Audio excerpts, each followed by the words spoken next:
সুপ্রিয় দর্শক, channel S ডিজিটালে স্বাগত জানাচ্ছি আমি আমিনুল হক বাবু। এই মুহূর্তে অবস্থান করছি সিরাজগঞ্জ জেলার শাহজাদপুর উপজেলার পরজনা ইউনিয়নের উল্টাডাব গ্রামে। এখানে কিন্তু দুটি গ্রুপের মধ্যে তুমুল সংঘর্ষ চলছে। আমরা জানতে পেরেছি সবুজ গ্রুপ এবং আনোয়ার গ্রুপের মধ্যে দীর্ঘদিন ধরে আধিপত্য বিস্তারকে কেন্দ্র করে তারা কিন্তু এই সংঘর্ষে মাঝে মধ্যে জড়িয়ে পড়ে। ইতিপূর্বে কালকে কিন্তু তারা কিন্তু এই সংঘর্ষে জড়িয়ে পড়েছিল। ঘটনাস্থলে শাহজাদপুর থানা পুলিশ এসে তারা কিন্তু নিয়ন্ত্রণে আনে।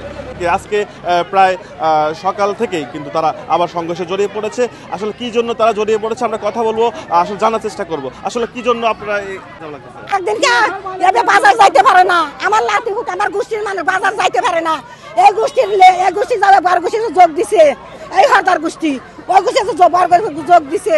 যোগ দিলে আর 5-6 জন ছেলে ফেলে আনার গ্রুপ করলে আনারে সাল ফেল আরো 2-4 জন আমার লাতি ফুটি হেরা গেছে ওই বাজারে কেনাকাটা করবে লেহাল কেনাকাটা করবে গেছে। আর সবুজ গ্রুপের লোক অস্ত্র পাতি নিয়ে এসে দাওয়া ধরলি পারে। আমার লোকজনের রাতে কিচ্ছু নাই। ওরা বানাইছে যে ওরা অস্ত্র লিয়েছিল। যদি অস্ত্র লিয়ে থাকে আমি মুরব্বী মানুষ আল্লাহ সাবাদ করে না। এবার গেছে বাজার ঘাট করবে গেছে, হ্যাঁ দাওয়া লিয়েছে। দাওয়া লিয়ে আসার পর আমরা বাড়াবের দেই নেই, আমরা রাত্রেও বাড়াবের দেই নেই। তা বাদে ওরা সকালে আমরা পাক শাক তুলে দিছি, সবাই পাক শাক তুলে দিছি যার মতো। ওই পুরুষ মানুষেরা কাজে গেছে, পরে আমরা মেয়া চাল ফাল সব হাতে হইলে আমরা কিছু নাই। আমরা ইট পাটকেল ভাঙিয়ে চুরিয়া তারপরে তাদের মারধর করছি, তারপরে পেঁচেছে। হেসম আমার লোকজন এসেলা থামিছে। গতকাল আমাদের লোকজন ছিল না, আমরা গন্ডগোল করবো না এই মতো অবস্থায় আমরা যা মতো বাড়তে আছি। ওরা করছে হুট করে বাবাকে এই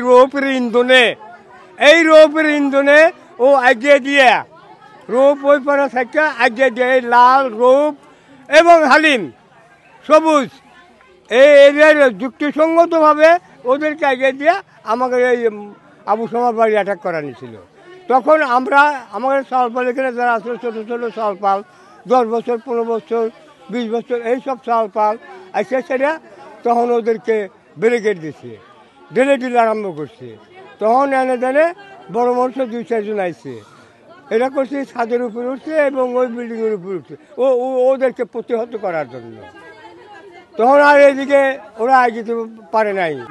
আগামীকাল সবুজ গ্রুপ এসে আমাকে বাড়ির ভিতরে ঢুকিয়ে আমার বাড়িঘর লুটপাট করে লিয়ে ভাঙচুর করে লিয়ে তারপরে লোকজন লিয়ে সবুজ এবং হালিম আর গ্রুপটা ধরেই লাঠি ফেলা নিয়ে ও আগে এসে আমার বাড়ি আগে ভাঙিয়ে তারপরে লাইনে ঢুকিয়ে আমার লোকজনের দেখ পাইছে কি মারছে ফালা ঢিলে এসে আমার 20-25 জন লোক আহত হয়েছে। উল্টাডাবে দুই গ্রুপের মধ্যে গতকাল থেকে থেমে সংঘর্ষ চলতেছিল। প্রাথমিকভাবে পুলিশ এসে পরিস্থিতি নিয়ন্ত্রণের চেষ্টা করছে। আজকেও পুলিশ এসে এখানে পরিস্থিতি নিয়ন্ত্রণের চেষ্টা করে এবং ওই পক্ষের থেকে দেশীয় অস্ত্র উদ্ধার করে। দেশীয় অস্ত্র উদ্ধার করে তারা আসলে পক্ষদ্বয়ের মানে অভিযোগের মানে এক পক্ষ আর এক পক্ষকে দোষারোপ করে, যার কারণে আমরা এখানে অবস্থান করতেছি। আমরা বর্তমানে এখন আইনশৃঙ্খলা পরিস্থিতি স্বাভাবিক আছে, তবে যে কোনো সময় আবার তারা এই সংঘর্ষে লিপ্ত হতে পারে বলে আমরা এখনো পর্যন্ত এরকম কোনো হতাহতের ঘটনা ঘটে নাই। আমরা এখানে অবস্থান করছি। এদের আসলে দীর্ঘদিন প্রায় 10-12 বছর ধরে তাদের এই গোষ্ঠীগত যে সমস্যা সেটাকে কেন্দ্র করে ঘটনা এবং এই আধিপত্যকে কেন্দ্র করে ঘটনা। এবং আপনি জানেন 3-4 বছর একটা মার্ডার হয়েছিল। এই মার্ডারের পর থেকেই তাদের পথে বিভিন্ন সময় এই ঘটনাগুলোকে নিয়ে একের পর এক মামলা হয়েছে, মোকদ্দমা হয়েছে এবং এটা নিয়েই তাদের মধ্যে সূত্রপাত হয়েছে।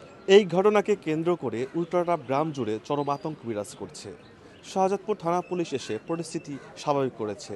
তারপরে যে কোনো সময় যাতে অনাকাঙ্ক্ষিত ঘটনা না ঘটতে পারে সেজন্য পুলিশ কিন্তু অবস্থান করছে। আমিনুল হক বাবু, চ্যানেল এস, শাহজাদপুর, সিরাজগঞ্জ।